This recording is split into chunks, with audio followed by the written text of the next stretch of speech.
Hi guys, it's Andrew from the Codex Club, and it's been kind of crazy here at the house. If you haven't liked and subscribed, please do so you can keep in touch with these daily updates from Streams in the Desert Devotional. I'm doing this a little bit later in the day, so the light is kind of harsh. And, if you have been following, welcome back. It's nice to see you.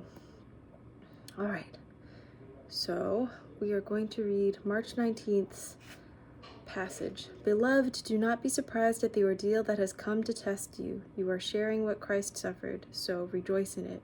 1 Peter 4:12.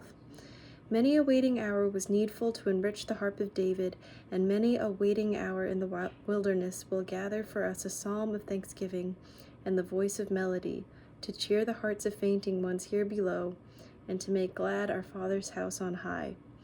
What was the preparation of the son of Jesse for the songs like unto which none others have ever sounded on this earth?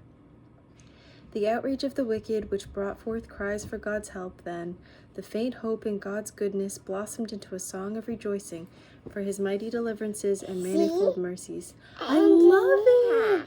That looks so good, honey.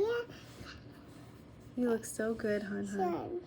Every sorrow was another string to his harp, every deliverance another theme for praise. One thrill of anguish spared, one blessing unmarked or unprized, one difficulty or danger evaded.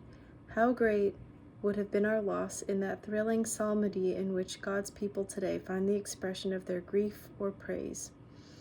To wait for God and to suffer his will is to know him in the fellowship of his sufferings, and to be conformed to the likeness of his Son.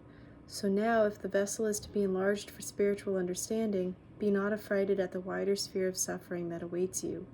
The divine capacity of sympathy will have a more extended sphere, for the breathing of the Holy Ghost in the new creation never made a stoic, but left the heart's affection tender and true.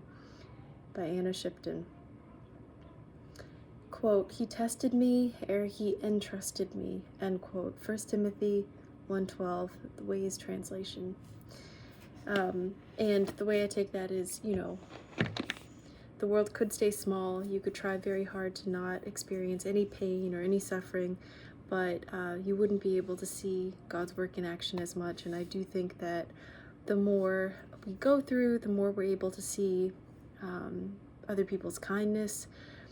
When I was young, this is such a random story, but I remember not having, for some reason, my phone or my wallet, and I really needed to get home from the airport, and some guy leapt out of a cab. He was getting into a taxi with his family in New York, and he ran out to me at the platform and just handed me a $100 bill and said, I hope you get home safely. I can tell that you just needed a friend, so good luck. And I was so surprised, and I never forgot it, obviously, and it was so random, and obviously I didn't know his name, and I don't even remember how old I was or what the circumstances were around that act of kindness, but it was so beautiful. And no matter what I go through in life, good or bad, there are those acts of kindness that I'm so grateful for, and I'm so glad that I was in those positions where people were able to be kind to me.